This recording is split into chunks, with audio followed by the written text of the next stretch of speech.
Hello everyone, and welcome to our universe. Today we'll be talking about the gravity on other planets.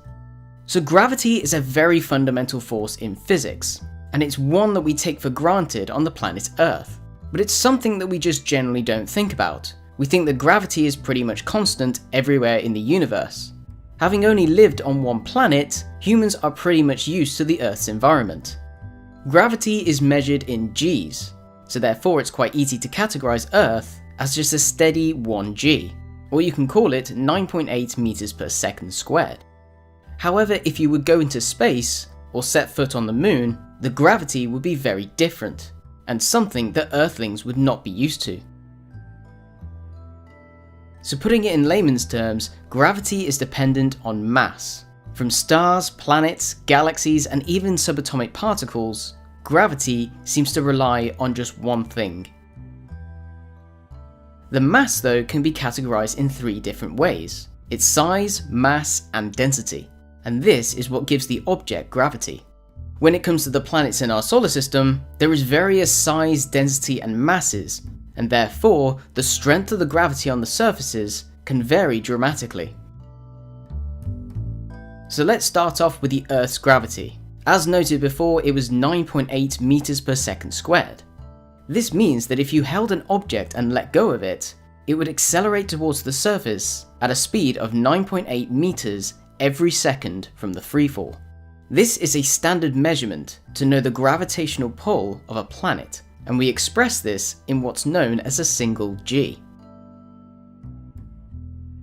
Isaac Newton's universal gravitational law states that two bodies can be expressed mathematically as a formula of a force, where F is the force, m1 and m2 are the masses of the objects interacting, and r is the distance between the centers of the object. There is also a gravitational constant. So now that we know how to mathematically figure it out, and use experimentation to prove this, let's see exactly how the gravity compares to the other planets in the solar system. So let's start off with Mercury. It has a mean radius of 2,440 kilometers and has a mass of 3.3 times 10 to the 23 kilograms. Mercury is only around about a third of the size of Earth. This makes Mercury the smallest and least massive planet in the solar system. However, it does have a high density, and this is just slightly lower than the Earth's density. Mercury has a surface gravity of 3.7 meters per second squared. So if you do the calculation, that's the equivalent of 0.38 g. So what's the gravity like on Venus? So Venus is a very similar planet to Earth, and it's often known as the Earth's twin. Venus has a radius of just over 6,000 kilometers, and has a mass of 4.87 times 10 to the 24 kilograms. And as you can see, it's pretty much the same size as Earth, but just a tiny bit smaller.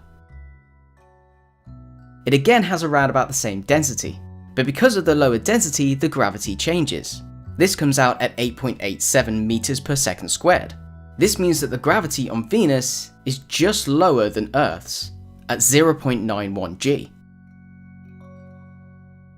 So what's the gravity on the Moon? The Moon is of course the only astronomical body where human beings are being able to test out gravity in person. So the Moon is a very small object, at around 1700 kilometers in radius. Its mass is 7.35 times 10 to the 22 kilograms, and of course it's only about the size of the United States. Because of its size and mass, it also has a low density. This means that the gravity is only 1.62 meters per second squared, so the gravity is very low, at 0.17. This gives a great reason why the astronauts on the Apollo missions were jumping around like they were on a trampoline. It also gave them a great excuse to experiment on the gravity of the Moon, so you can do certain things on the surface of the Moon that you could never do on the surface of the Earth. So what about Mars? Its size, mass, and density are very small compared to our home planet.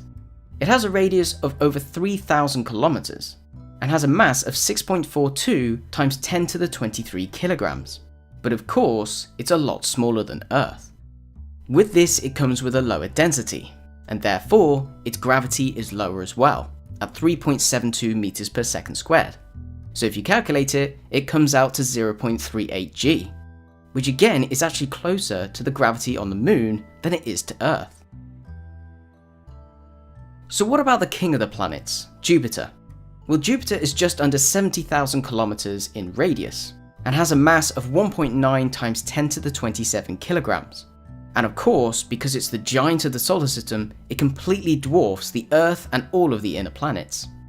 But because it's mainly made out of gas, it has a much lower density, and therefore because of its considerable size, it doesn't have a higher g than you'd expect.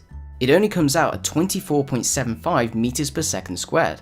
This means that Jupiter's gravity is only 2.53. That's only 2.5 times the strength of Earth, even though Jupiter's mass is over 320 times that of the Earth. So what's the gravity like on Saturn? Well, like Jupiter, Saturn is a very similar planet. At just under 60,000 kilometers, this is the second biggest planet in the solar system, and has a mass of 5.69 times 10 to the 26 kilograms. And of course it dwarfs all of the inner planets put together. But again it falls short like Jupiter because of its composition. This means that its gravity is only 10.44 meters per second squared. And surprisingly, it has near enough the same g as Earth does at 1.07. So now we come to the outer solar system. This is the realm of the icy giants. So let's start with Uranus, or Uranus, whichever one you fancy. Uranus is the third largest planet in the solar system, at just over 25,000 kilometers. It has a mass of 8.68 times 10 to the 25 kilograms, and of course it's just over 4 times the size of Earth, so again this is still a very large planet.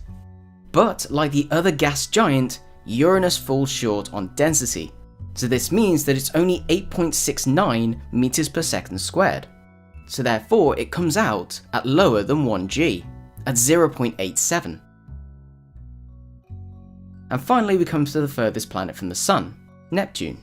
Sorry about that, Pluto. Neptune is just under 25,000 kilometers, making it the fourth largest planet.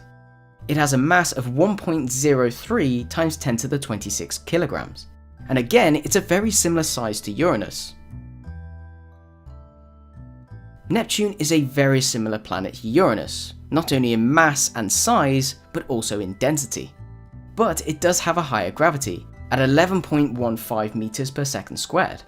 This means that it actually goes higher than Earth, at 1.14 g.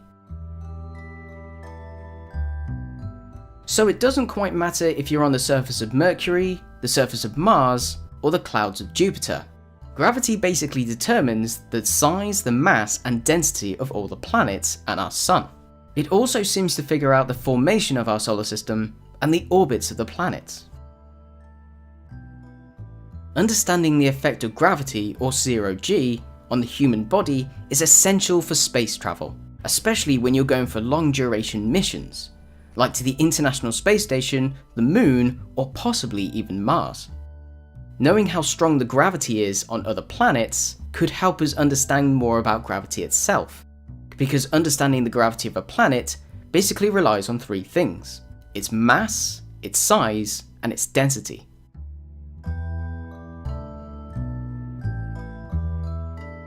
So I hope that's given you a great insight into the gravity on other planets. And of course, if you want to know any more about this stuff, I'll put some links in the description below. And as always, if you've enjoyed the video, click the like button, and if you want to support the channel, click subscribe and support our Patreon page. Thank you for watching, and thank you for your support.